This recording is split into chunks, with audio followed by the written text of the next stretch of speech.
namni wayii kan geenya kana nabi Muhammadin arrabsanii jira alayhi salatu wassalam. Nabi Muhammad arraba namaatiin kan gadi bu'u miti. Nabi Muhammad warra dachii qofaa miti. Warri samiitu obbira ol dabarsan.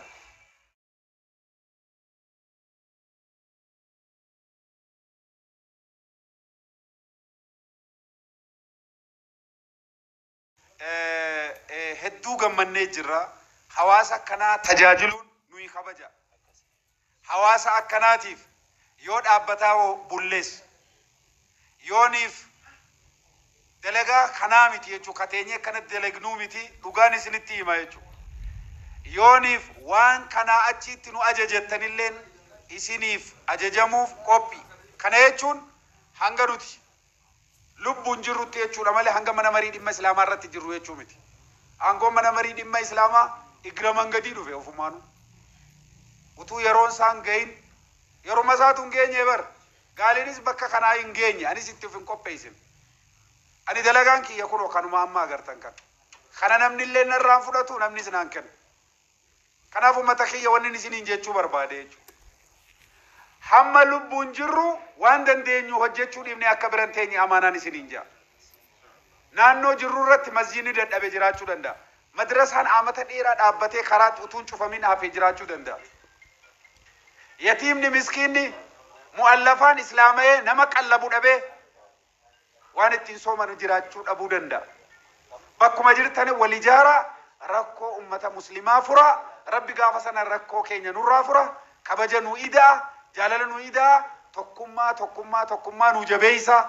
Waan xixiqqaa dhiisa waan gurguddaa irratti walii garuu irratti tokko haa taanu. Nuti parsantaa 99 waan walii nu galchutu jira. Parsantaan tokko wanni nu wal dhabsiisu jiraachuu danda'a. Takkittii san hin barbaadina. 99 tokko nu godhu san irratti hojjennu. Sanuun hojjenne. Gaafa san hojjenne fedhiin dhuunfaa keenyaa bakki nu jalaa irratti sinullee nu guutuu danda'a. Ummata keenya waan dogoggorre arrabaan kabaja keessa waan balleessin. Kaabaa kibbaan, bahaa lixaan, jiddu galeessaan Oromiyaa guutuu keessa warri jettan hundinuu dhiifama nuu godha. Haqa keessan guutuu dadhabnullee wallahi niyyaa gaarii isinii qabna. Isiniin ja'a xumurarratti akka mana marii dhimma islaamaa naannoo Oromiyaatti piroojeektii gurguddaa karoorfannee jirra. Piroojeektiin nuti karoorfanne yoo Rabbi jee waa sadii milkeessuu qabna jennee tattaafachuu jirra. Tokko caasaa of danda'u. Caasaa muslima baatu malee kan muslima irratti ba'aa ta'u tun ta'in caasaa rakkoo muslimaa ofirra baatu alayya ana lahaa ka jedhu ana jiraaf ka jedhu san ijaaruu barbaanna hanga filannoon ga'utti. Gaafa filannoon dhufe gaafa filannoon ga'e nama sinitti tole filattaniiti itti tarakkamne isinii baana hanga sanitti takka. Kalammata head office hin qabu manni marii dhimma islaamaa. Faawundishiniin tokko gaafa hundoytu ulaagaa gaafatamu keessa waajjira gahaa ni qabdaa jedhamee gaafatama jara keenya. Caasaa ni qabdaa boordii qabdaa jee mootummaan gaafata. Nuti manni marii dhimma islaamaa waggaa 30 ol turee kiraay beetochii keessa jiraata hanga yawwana. Kuni ummata muslima Oromiyaati ni mala yoo jettan namni sagalee kana dhageessan ni mala yoo jettan isintu murteesse mal ani murteessin hin maluu. Akkuma dhaabbanni inni jiyoon tokko kan eengadda waggaa 3 waggaa 5 as ijaarame yaa jara keenya gamoo bitatee keessa taa'aa jiru. Maali nuti gamoo nama miiliyoona 40 ol taane akka muslima Oromiyaatti ka biyya keessa jiru ka alaa jiru dhiisaati. Akkami gamoo tokko bituu dadhabna jara keenya. Qarshuma 100 takka mataa keenya yoo baasne bar gamoo bareedaa isaa handhuura Oromiyaa Finfinnee keessaa bituu dandeenya. Kanammoo piroojeektii kana milkeessuuf yoo Rabbi jee teletoonii gaafa soomana 15 akka Arabiitti akka Awurooppaatti illee gaafuma 15 halkan Skylight'itti teletoonii ibsuu deemna. Teletooniin kun sanbooda guyyaa 3 halkan 3 walitti aansee tiimiin amma as jiruu fi ka as hin jirre ka ogummaa qabdan hundi ka beekumsa qabdu hundi waamicha biyyaan sii dabarsuu jira. Kan armee kan abbaa mana gaalii ijaaruu miti. Takka gaaliin mana dhuunfaa ijaarratee kadhatee si ijaarratee hin beeku.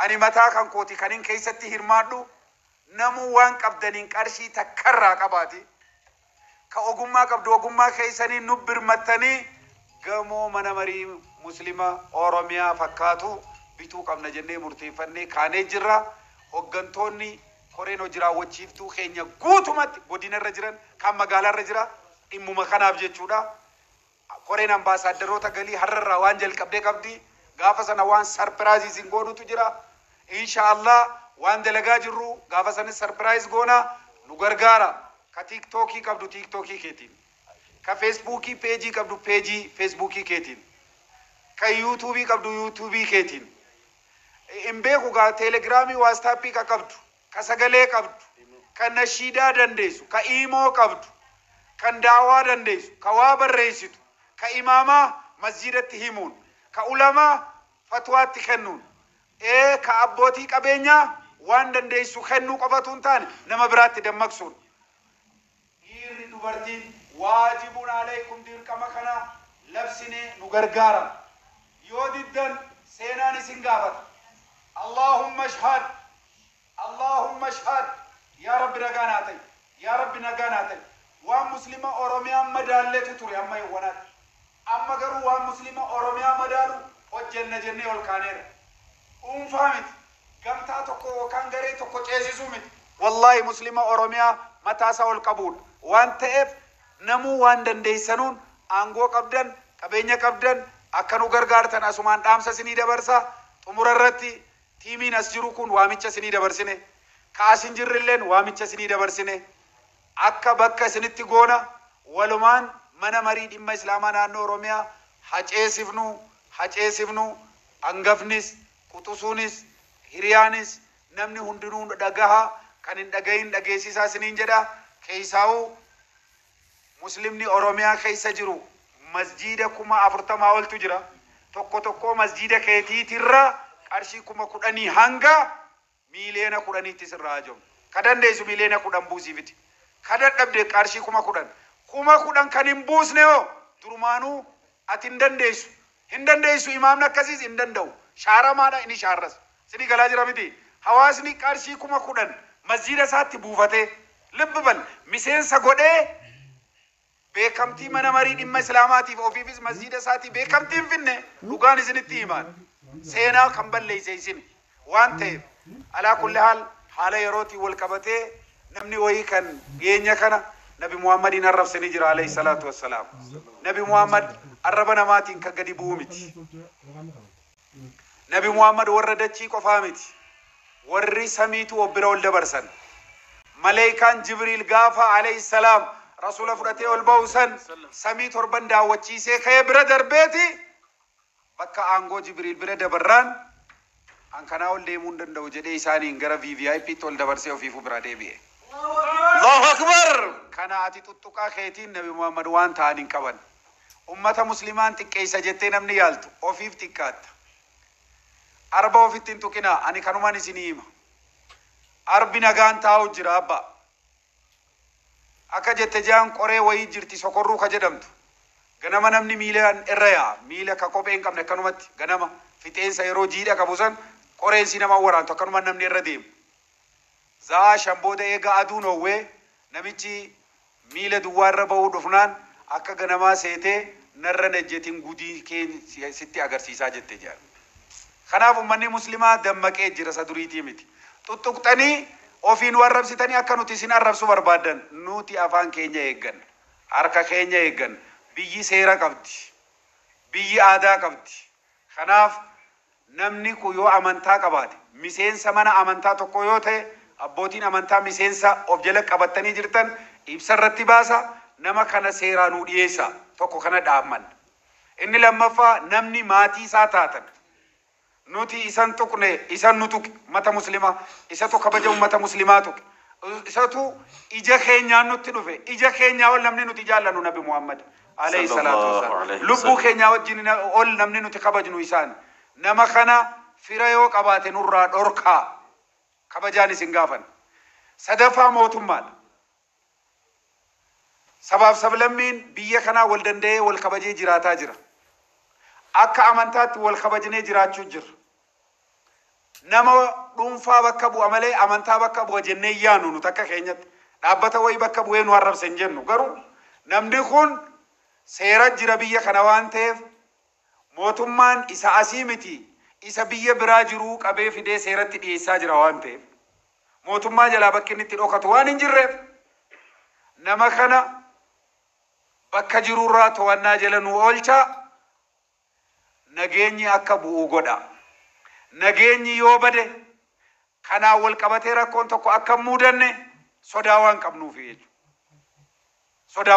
jechuudha maaliif taateen kun taatee amantaati wanni amantaan nu sodaachisa waan ta'eef kana mootummaaf dhaamsuu barbaanna akka hawaasa keenyaatti akka mana marii dhimma islaamaatti ogeessa seeraa qabna isa duriitii miti ogeessa seeraa keenyaan ganama boriitirraa qabne eeruu sabataa jirra qaama seeraatti iyyatti ni galchina ni hordofna waan dandeessanuun ogeessi seeraa kan biraatilleen abbootiin abukaatoon jirtanulleen ogeessa seeraa keenya bira dhaabbattanii nama kana hawaasa utuu hin jeeqne seeratti akka dhiyeessan kallattii kenninee jirra akkasuma namoonni nu gargaaruu barbaadan kara karaan akka nu gargaartan jenna hawaasni keenya xiqqaan yookaan immoo wallaalaan akka wallaalaan hungoone nuti tasgabbaa'uun barbaachisaa yeroo kamuu wanta akkanaan dhabamu zamana rasuulli jiranuu alayhi salaatu wassalaam kan gama tokko taa'ee rasuula arrabsu numa jira garuu dhiira jira gaafa sanaa waa hedduu jira gaafa sana beektanii alaa kulli haal ammas boriis iftaanis hawaasni keenya tasgabbaa'ee bifa heeraa fi seeraa fi aadaa safuu biyya kanaa eegen namicha kana seeratti akka inni dhiyaatuuf dabartuun barbaada በተጨማሪ ይህን ሰሞን እየሰማን ያለው ነገሮች አሉ እሱም ምንድነው አንድ ግለሰብ እኔ ግለሰብ ነው የምለው ያው በድርጅት ስም አይደለም ነብያችን አለይሂ ሰላቱ ወሰለም የተሳደበው ሙስሊሙን ኡማ የኡስታዞቻችን ስም እየጠቀሰ ወንድ ከሆንክ ናልኝ እያለ በጋዲ ወጥቶ ቲክቶክ ከፍቶ ፔጁ ላይ የሚጨፍር አንድ ግለሰብ አይተን ነበር በጣም ያሳዝነናል ይሄ ነገር ኢትዮጵያ ውስጥ ይከሰታል ብለን አልገመትንም ኦሮሚያ ውስጥ አዲስ አበባ ውስጥ ይከሰታል ብለን አልገመትንም ለምን ህዝባችን ተቻችለው ተከባብሮ ረጅም አመት አብሮ የኖረ ህዝብ ነው ያን ይሰት ያን የነበረን አንድነት ለማፍረስ አቅዶ የተነሳ አፍራሽ ነው ብለን እንገምታለን እናለን ይሄ አፍራሽ ከድርጊቱ እንዲቆጠብ መጀመሪያ ለሱ መልእክት ማስተላለፍ እንፈልጋለን ያንተ ድርጊት አስተምሮ ከፈለክ ማስተማር መማር ይቻላል ግን መሳደብ ክልክል ነው አንተ ራስህ መፍት ምትፈልግና ሃይማኖትን ምታከብር ከሆንክ የሌላ ሰው ሃይማኖት ማከበር ግዴታ ነው ሁሉም ሃይማኖት ምስማማበት አንድ አንቀጽ አለ እሱም ምንድነው ሁሉም ሃይማኖት የትኛው መጽሐፍ ውስጥ ያለው ላንተ ምትወደውን ለሌላ እስከምትወደው ድረስ አላመንክም ይላል ለራሲ በሰላም መኖር ሃይማኖት እንዲከበር ከፈለክ እንደዚሁም የሌላ ሰው ሃይማኖት ማክበር አለበት በተለይ ነብዩ መሐመድ ሰለላሁ ዐለይሂ ወሰለም ክብር መንካት አይቻልም ድሮም አልተቻለም ከዛሬ 1400 ምናምን በፊት 46 በፊት የመከሩት አንዳንድ ሰዎች ነበሩ ለነሱም አልተሳካላቸውም የሳቸው ክብር ምድር ላይ ብቻ ሳይሆን ሰባቱ ሰማይ በላይ አልፎ የጅብሪልን ወይም የገብርኤልን የመላእክቶች አለቃ የሆኑት የሳቸው ክብር በላይ ከሰባት ሰማይ በላይ አላህ የሳቸውን ክብርና ቦታ ከፍ አድርጓል ዛሬ በአንድ ግለሰብ ስማቸው ወይም ክብራቸው ዝቅ ማለት አይችልም አላህ ይጠብቃቸዋል ግን ዛሬ የነብዩ ሰለላሁ ዐለይሂ ወሰለም ስም ብቻ ሳይሆን የኡስታዞችንም ስም እያነሳክ የሙስሊሙ ኡማ ክብር እየነካክ አንድ ሃይማኖት መንካት የራስን ክብር የአገሪቷን ክብር መንካት ነው። ሙስሊሙ ኡማ ብሎ ማለት ችሎ የኖረ ህዝብ ነበረ። ብዙ አመት ችለዋል።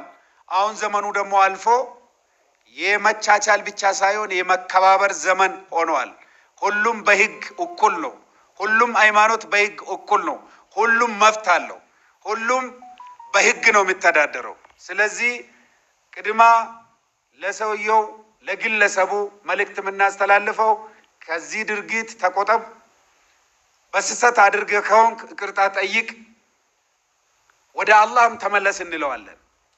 ወደ ፈጣሪክ ተመለስ እንለዋለን። ሁለተኛ እሱ እምቢ ብሎ ይሄንን ይቅርታ ካልጠየቀ ህግ ያለበት ሀገር ስለሆነ ህግ አክባሪው አካል የመንግስት አካል ይሄንን ነገር ተከታትሎ ለህግ እንዲያቀርብልን በትህትና እንጠይቃለን። አላሁ አክበር። ይሄን ረመዳን ወር ተጠብቆ የሚደረገው ለሙስሊሙ ኡማ ተንኮሳ የሚደረገው ለአገርም አይበጅም፣ ለመስጂድ አይበጅም፣ ለመድረሳ አይበጅም፣ ለቤተ ክርስቲያን አይበጅም፣ ለልማታችን አይበጅም፣ ለሁሉም ለኢትዮጵያ አይበጅም። ስለዚህ ይህን ግለሰብ እኛ ደብዳቤ ሳናቀርብ በጋዲ ስለሆነ ጠቆማም አያስፈልግም። ይሄ በግልጽ ስለተናገረ ህግ የሚመለከተው አካል ህግ አክባሪው ህጉ ተከብሮ ለህግ እንዲቀርብ እንጠይቃለን። ሶስተኛ ላይ እኛ እንደ ሙስሊም መሪዎች ባለን ደረጃ ሰላም ማክበር ግዴታ እስከሆነ ድረስ ማስከበርም ከሚመለከተው አካል ጋር ሆነን ሰላም ማስከበር ግዴታችን ነው። ሰላም እንዲከበር ጥረት ማድረግ ግዴታችን ነው። ስለዚህ እንዲሁ በዝምታ ምናይ ነገር አይደለም። ህግ ክፍል አለን፣ ጠበቃዎች ይኖራሉ፣ ለህግ እናቀርባለን። ህዝባችንም ይሄን አውቆ በትህትና ባለበት ምን ጠይቀው ነገር ባለበት ሰላሙን ጠብቆ ስርዓትና ስርዓት ብቻ ተከትለው ሰውየው እስከ መፍትሄ እስከሚያገኝ ድረስ ሰላሙን እንዲጠብቅ መልእክት ማስተላለፍ እንፈልጋለን። በተጨማሪ እናመሰግናቸዋለን። ዛሬ የተደረገው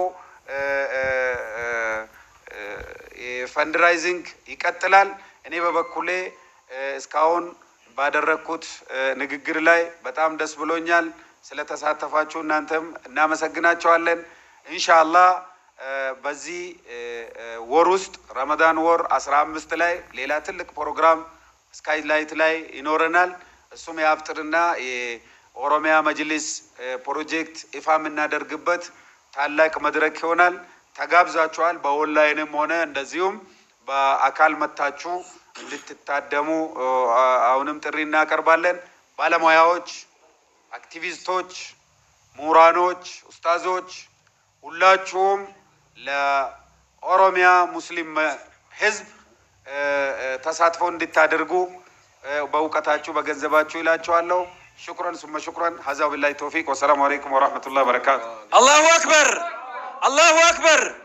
ኤጋ ሼኸ ኸኛ ገገይሱ እንዱረቲ ወጉተካ ነምኒ ዳምሰ ኢሳ መጅሊስ ኦሮሚያ ንጃር ጀቹሰን deeggartan khabiyya jirtanis khala jirtanis khas jirtanis meeyarka ol qaba gutak Allahu akbar tokko taane nawjijaga tokko taane arrarra qabne majlisa oromiya kan shayni khenya yaamina nu gode maqa rabbitin wajji dhaabbanna majlisa oromiya nijaarra majlisa Itoophiya ni utubna Afrika adaf fakkenya ni taana Allahu akbar Allahu akbar takbir taadaan sheekha keenya akkanu gaggeessitan maqaa rabbiitiin isin gaafanna Allahu akbar Allahu akbar Allahu akbar Allahu akbar Allahu akbar نشكر فضيلة الرئيس الشيخ غالي مختار رئيس المجلس الأعلى للشؤون الإسلامية في إقليم أوروميا، فنرحبه على هذا التكريم وعلى هذا الحضور وعلى هذه الكلمة الرائعة وعلى هذا الإرشادات الطيبة، فطول الله عمره وبارك الله في علمه وعمره. والسلام عليكم ورحمة الله وبركاته.